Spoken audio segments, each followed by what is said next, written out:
नमस्कार, मी अदिती तरडे. साम टीव्हीच्या बुलेटिनमध्ये तुम्हा सगळ्यांचं स्वागत. बुलेटिनच्या सुरुवातीला बातमी आहे वातावरणाच्या संदर्भात. कडक उन्हामुळे मुंबईला पाणी पुरवठा करणाऱ्या धरणातील पाणीसाठा झपाट्याने आटत चाललाय आणि 2.5 महिने उन्हाळ्याचे बाकी आहेत आणि पाणीसाठा कमी आहे. त्यामुळे मुंबईला पाणी पुरवठा करणाऱ्या धरणांमध्ये 39% पाणीसाठा शिल्लक आहे. त्यामुळे संभाव्य पाणी संकट लक्षात घेता बीएमसीनं खबरदारीचा उपाय आखलाय. भातसा आणि अप्पर वैतरणा धरणातील राखीव पाणीसाठा घेण्याची परवानगी मुंबई महापालिकेनं राज्य सरकारकडे मागितली आहे. तशा आशयाचं पत्रच आता पालिका प्रशासनानं पाठवलंय.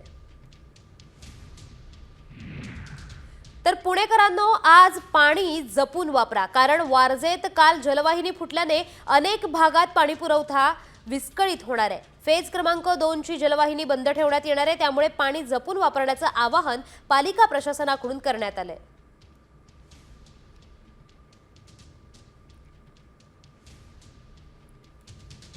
तर कोणत्या भागात आज पाणीबाणी आहे पुण्यामध्ये? तर वारजे, कोथरूड, बाणेर, बालेवाडी या परिसरात आज पाणीबाणी आहे. त्यानंतर औंध, शिवाजीनगर, खडकी आणि कर्वेनगर या भागात सुद्धा आज पाणी बंद असणार आहे.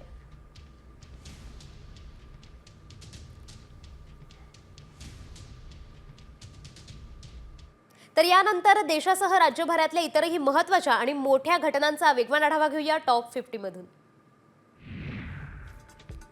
राणेंच्या आरोपांवर आदित्य ठाकरेंनी खोचक टीका केली आहे. मी कचऱ्यावर लक्ष देत नाही, माझ्यावर घाण आरोप करायचा त्यांना पगार मिळतो, असं आदित्य ठाकरे म्हणाले.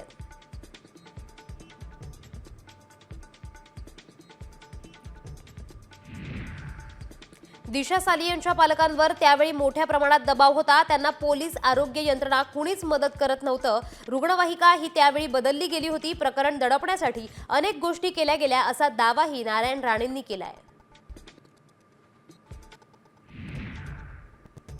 दिशा सालियन मृत्यू प्रकरणी नारायण राणेंनी मोठा दावा केलाय. उद्धव ठाकरेंनी 2 वेळा फोन केला होता आणि या प्रकरणात आदित्यचं नाव न घेण्याची विनंती केली होती, असा दावा राणेंनी केलाय. तर या प्रकरणात करता करविता हा सचिन वाझे असल्याचा आरोपही राणेंनी केलाय. दिशा सालियनचे वडील सतीश सालियन यांनी दाखल केलेल्या याचिकेची तारीख ठरली आहे. 2 एप्रिलला आता सुनावणी होणार आहे. शुक्रवारी मुंबई उच्च न्यायालयाने याचिका दाखल करून घेतली आहे.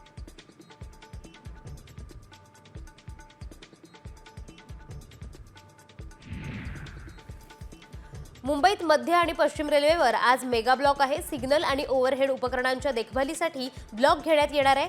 मध्य रेल्वेवर माटुंगा ते मुलुंड दरम्यान ब्लॉक असणार आहे, तर पश्चिम रेल्वेवर चर्चगेट ते मुंबई सेंट्रल पर्यंत ब्लॉक असणार आहे.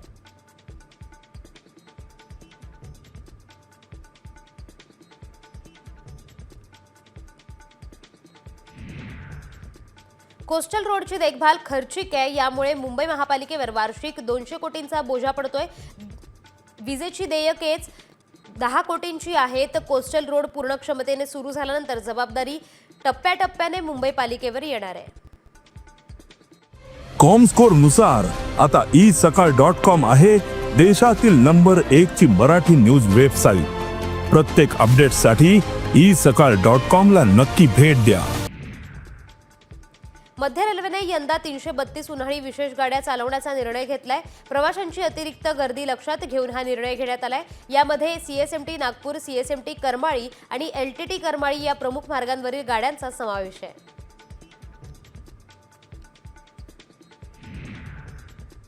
पुणे आणि पिंपरी चिंचवड परिसरात मेट्रोच्या कामांना वेग आलाय. या प्रकल्पाच्या अंतर्गत मेट्रोचे 2 मार्ग तयार केले जाणार आहेत. यातील एका मार्गावर 22 स्थानकं असणार आहेत, तर दुसऱ्या मार्गावर 6 स्थानकांची उभारणी केली जाणार आहे.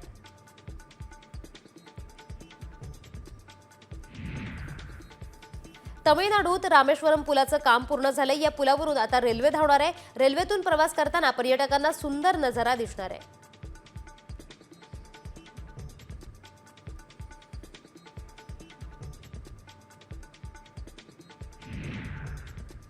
न्यू इंडिया कोऑपरेटिव्ह बँक घोटाळा प्रकरणी आणखी एकाला अटक करण्यात आली आहे. राजीव रंजन पांडेला झारखंडमधून पोलिसांनी अटक केली आहे. राजीव पांडेवर उन्ननाथन अरुणाचलमच्या मार्फत 15 कोटी घेतल्याचा आरोप आहे.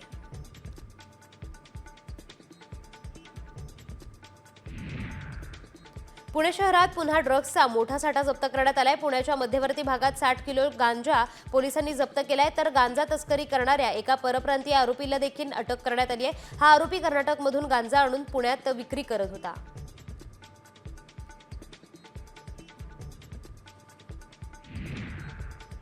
IPL सलामीच्या सामन्यात कोलकाता विरुद्ध बंगळुरू सामन्यात आरसीबीने गतविजेता कोलकातावर विजय मिळवलाय। KKRने आरसीबीला विजयासाठी 175 धावांचं आव्हान दिलं होतं। आरसीबीने हे आव्हान 16.2 ओव्हरमध्ये 7 गडी राखून पूर्ण केलं। आरसीबीच्या विजयात विराट कोहलीने प्रमुख भूमिका बजावली आहे। विराटने नाबाद 59 धावा केल्या, तर फिलिप सॉल्ट याने 56 धावांचं योगदान दिलंय।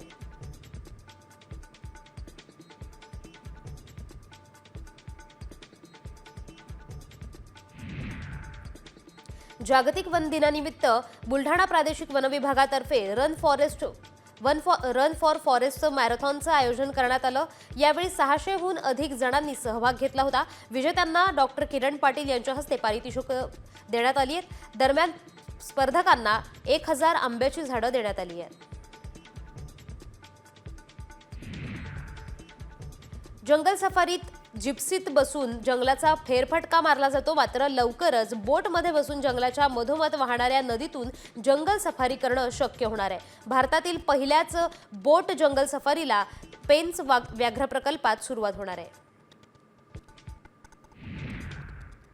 ट्विटरवरील निळ्या रंगाच्या चिमणीला नवा मालक मिळालाय। निळ्या रंगाच्या चिमणीचा लिलाव झालाय। अमेरिकेच्या सॅन फ्रान्सिस्कोच्या मुख्यालयात आयकॉनिक लोगोचा लिलाव करण्यात आलाय।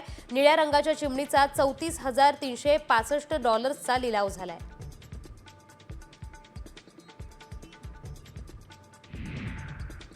उल्हासनगरमध्ये एका शाळेत पोलिसांनी विद्यार्थिनींना गुड टच बॅड टचचे धडे दिलेत आणि यातून एका चिमुकलीला आपला बाप आपल्यासोबत विचित्र चाळे करत असल्याचं उमगलं। तिनं याबाबत शिक्षिकेला सांगताच या नराधम बापावर पॉक्सो कायद्याअंतर्गत गुन्हा दाखल करण्यात आला। त्यानंतर पोलिसांनी त्याला बेड्या ठोकल्या।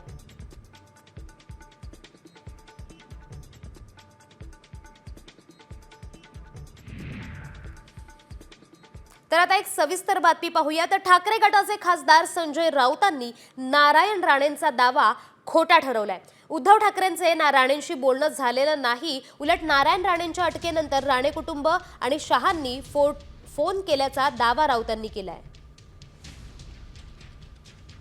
जय मास्टर साहेब बोला, तुम्ही अजून जय मास्टर बोलता, मला मरापर्यंत बोलणार हे माझं उत्तर लगेच तुम्हाला द्या, आपण थांबत नाही त्या बाबतीत। नाही साहेब, मला तुमच्याशी हे बोलायचं आहे। तुम्हाला मुलं आहेत, मलाही मुलं आहेत। सध्या तुम्ही जे काय प्रेसला बोलता, आदित्यचं नाव घेता, माझी विनंती आहे आपण त्याच्यामध्ये त्याचा उल्लेख करू नये असं मला वाटतं, म्हणून विनंती करायला फोन केला। आता राणे साहेब सांगतायत, आता त्यांचं काय बोलणं झालं हे मी सांगू शकत नाही, पण ते जेव्हा सांगतायत किंवा मला फोन केलेला होता, मला तेव्हा सांगितलेलं होतं, त्या बाबतीमध्ये आता मी अधिक बोलणं योग्य नाही, पण राणे साहेब सांगतायत तर काही तथ्य असेल। माझं या विषयावरती माननीय उद्धव ठाकरे यांच्याशी चर्चा झाली। असं काही घडल्याचं किंवा काय उद्धव ठाकरे साहेबांनी आता पूर्णपणे इन्कार केलेला आहे। असा कोणताही फोन या संदर्भात नारायण राणे यांना झालेला नाही आणि हे संभाषण झालेलं नाही। मिलिंद नार्वेकर यांच्याशी माझं बोलणं झालं, ते म्हटले मी कधी कोणाला फोन लावून दिला नाही, काय त्यांना त्यांची प्रकृती बरी नाहीये का, तर त्यांच्यावरती थोडंसं पाहावं लागेल, कारण 70 पार केली आहे आणि आम्हाला त्यांच्या प्रकृतीची चिंता वाटते। तर आता पुढची बातमी समोर येते नवी दिल्लीतून। दिल्ली हायकोर्टाचे न्यायाधीश यशवंत वर्मा यांच्या घरात 4 ते 5 पोती जळालेल्या नोटा आढळल्यात। सुप्रीम कोर्टानं नोटांचा व्हिडिओ जारी केलाय। यशवंत वर्मांच्या घराला आग लागली होती, या आगीत त्यांच्या घरात जळालेल्या नोटा सापडल्याची चर्चा होती, मात्र अग्निशमन दलाच्या अधिकाऱ्यांनी नोटा सापडल्या नसल्याचा खुलासा केला होता। आता मात्र सुप्रीम कोर्टानंच आपल्या वेबसाईटवर नोटांचा व्हिडिओ अपलोड केलाय। दरम्यान यशवंत वर्मांची अलाहाबाद कोर्टात बदली करण्यात आली आहे। शिवाय या प्रकरणी चौकशी सुरू करण्यात आली आहे।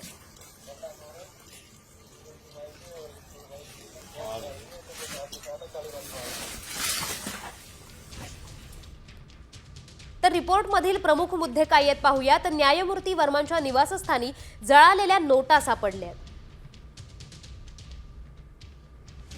दिल्ली हायकोर्टाच्या मुख्य न्यायाधीशांकडून चौकशी होणार आहे.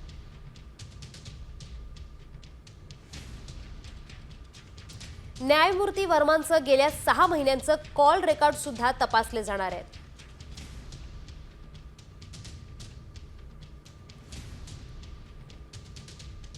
तर आता राज्यभरातील राजकीय बातम्यांचा वेगवान आढावा घेऊया न्यूज पॉइंट 20 मधून.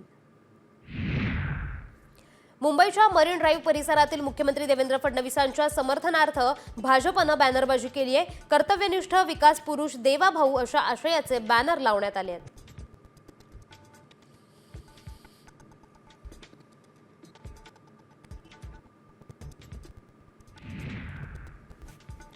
उद्धव ठाकरेंनी फोन केल्याचा दावा नारायण राणेंनी केला असल्यास त्यात तथ्य असेल असं गिरीश महाजनांनी म्हटलंय. दिशा सालियन मृत्यू प्रकरणी आदित्य ठाकरेंचं नाव घेऊ नये यासाठी उद्धव ठाकरेंनी 2 वेळा फोन केल्याचा दावा नारायण राणेंनी केला होता.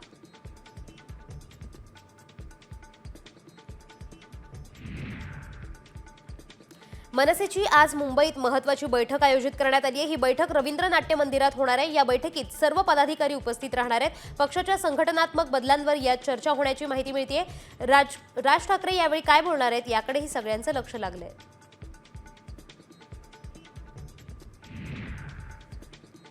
माजी मंत्री छगन भुजबळांनी मराठा आंदोलक जरांगे पाटलांवर जोरदार हल्लाबोल केलाय. विधानसभा निवडणुकीत मला पाडण्यासाठी जालन्यातले सदगृहस्थ येवल्यात येऊन बसले, मात्र जनतेनं मलाच निवडून दिलं असं भुजबळ म्हणालेत. मंत्रिमंडळात जाण्यासाठी मेळावे घेत नाही असंही त्यांनी म्हटलंय. बंगळुरूमध्ये मुसळधार पाऊस पडलाय. पावसामुळे शहराची गती थांबली आहे. वाहतूक कोंडीमुळे लोकांच्या समस्या वाढल्यामुळे प्रवाशांची गैरसोय होते. कर्नाटकातल्या बेंगळुरूला येणारी सुमारे 10 विमानं चेन्नईला वळवण्यात आली आहेत.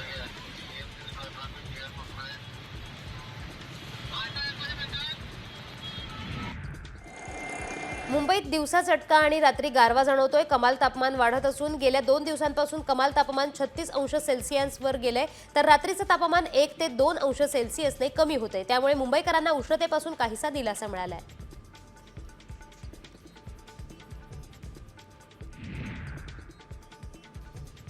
पंढरपुरात ऊस तोडणीसाठी मजूर टोळ्या पुरवण्यासाठी मुकादमांनी वाहतूक ठेकेदारांकडून लाखो रुपये घेतलेत. आर्थिक फसवणूक करणाऱ्या मुकादमांवर कारवाई करावी या मागणीसाठी वाहतूक ठेकेदारांनी आंदोलन सुरू केलंय. दरम्यान आमदार अभिजित पाटील यांनी आंदोलकांची भेट घेतली आणि कारवाई करण्यात येईल असं आश्वासन दिलंय.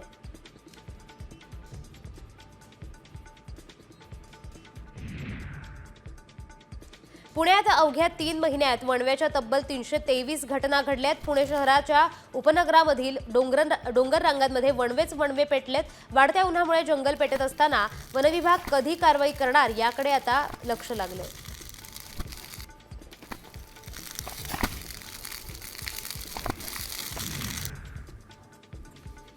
पाटण तालुक्यात पर्यटन मंत्री शंभूराज देसाई यांच्या साखर कारखान्यात रात्रीच्या सुमारास भीषण आग लागली आहे. कराड महानगरपालिकेची अग्निशामक गाडी घटनास्थळी दाखल झाली होती. आगीवर नियंत्रण मिळवण्यात यश आलंय.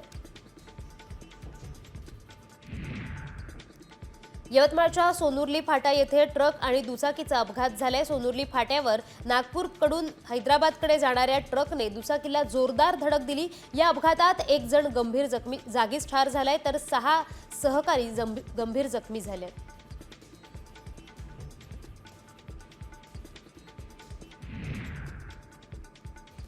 शहादा शहरात पपईने भरलेला ट्रक वीज वितरण कंपनीजवळ असलेल्या खड्ड्यात पलटलाय. सुदैवानं या अपघातात कुठलीही जीवितहानी झालेली नाहीये. डांबरखेडा भागातून अवजड वाहनांना पूर्णपणे बंदी करण्याची मागणी नागरिकांनी केली आहे.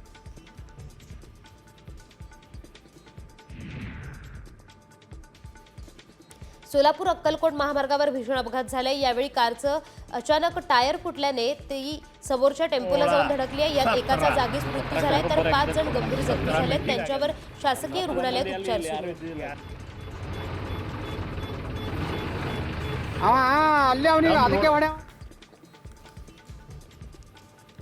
सोशल मीडियावर धार्मिक तेढ निर्माण करणारी आक्षेपार्ह पोस्ट करणाऱ्या युवकावर लोणावळ्यात गुन्हा दाखल करण्यात आलाय। दोन समाजात तेढ निर्माण करणारा हा प्रकार असल्याने पोलिसांनी त्याची तात्काळ दखल घेतली आहे। शांतता भंग करण्याचा प्रयत्न करणाऱ्याची माहिती पोलिसांना द्या असं आवाहनही पोलिसांनी केलंय।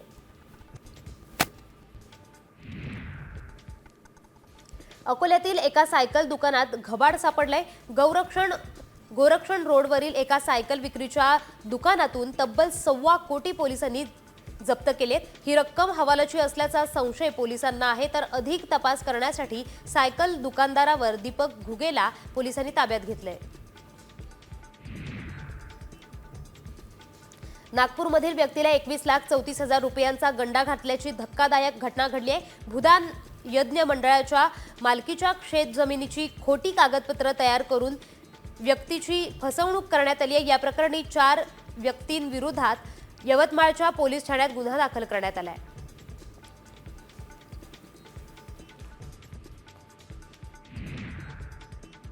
तर आता एक सविस्तर बातमी पाहूयात। प्रेम विवाहानंतर माहेरी निघून आलेल्या पत्नीचं चक्क पतीकडून मित्रांच्या मदतीने अपहरण करण्यात आलंय। 19 वर्षीय विवाहिता आईसोबत रस्त्याने जात असताना पतीकडून मित्रांच्या मदतीने पत्नीचं अपहरण करण्यात आलंय। पत्नीच्या आईला मारहाणही यावेळी करण्यात आली आहे। लग्नानंतर भांडण झाल्यानं पत्नी माहेरी निघून आल्यानं पतीनं हे टोकाचं पाऊल उचललंय। 19 मार्चला दुपारी सिन्नर शिर्डी रस्त्यावरील पांगरी बसस्थानकाजवळ हा प्रकार घडलाय।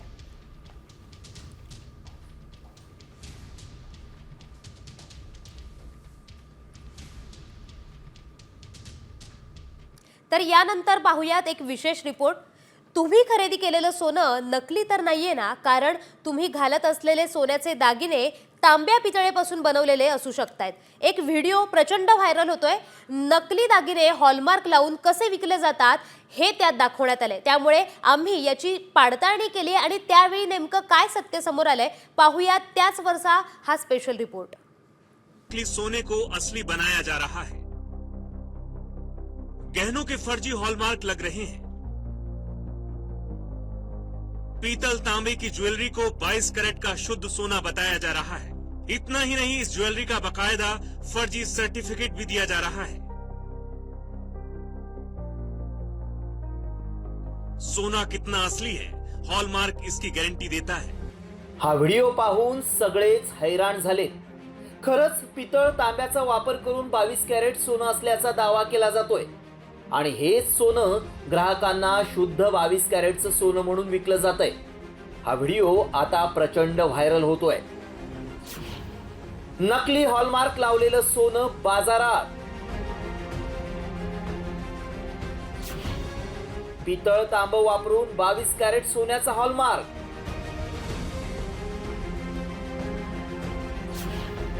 व्हायरल व्हिडिओ मागचं सत्य काय?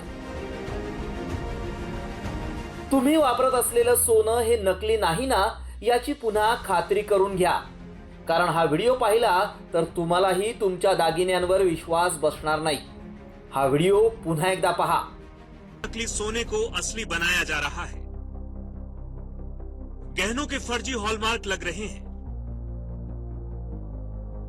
पीतल तांबे की ज्वेलरी को 22 कैरेट का शुद्ध सोना बताया जा रहा है। इतना ही नहीं, इस ज्वेलरी का बाकायदा फर्जी सर्टिफिकेट भी दिया जा रहा है।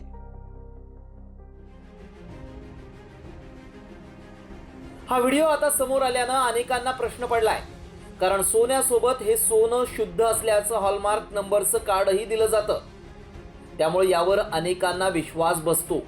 मात्र याचाच फायदा घेत फसवणूक केली जाते। या सोन्याची सत्यता जाणून घेणं गरजेचं आहे। त्यामुळे आमच्या टीमनं पडताळणी केली, त्यावेळी या व्हिडिओ मागचं सत्य समोर आलं। व्हायरल होत असलेला व्हिडिओ खरा आहे। दैनिक भास्करनं स्टिंग ऑपरेशन करून भांडाफोड केलाय। नकली हॉलमार्क लावून सोन्याची विक्री केली जात होती। अनेक ठिकाणी बाजारात नकली सोनं आढळून आलं। त्यामुळे हे नकली सोनं आहे की असली ते कसं ओळखायचं याची माहिती आपल्याला सांगणं गरजेचं आहे। त्यामुळे आमचे प्रतिनिधी ज्वेलर्सला भेटले आणि त्यांच्याकडून माहिती जाणून घेतली।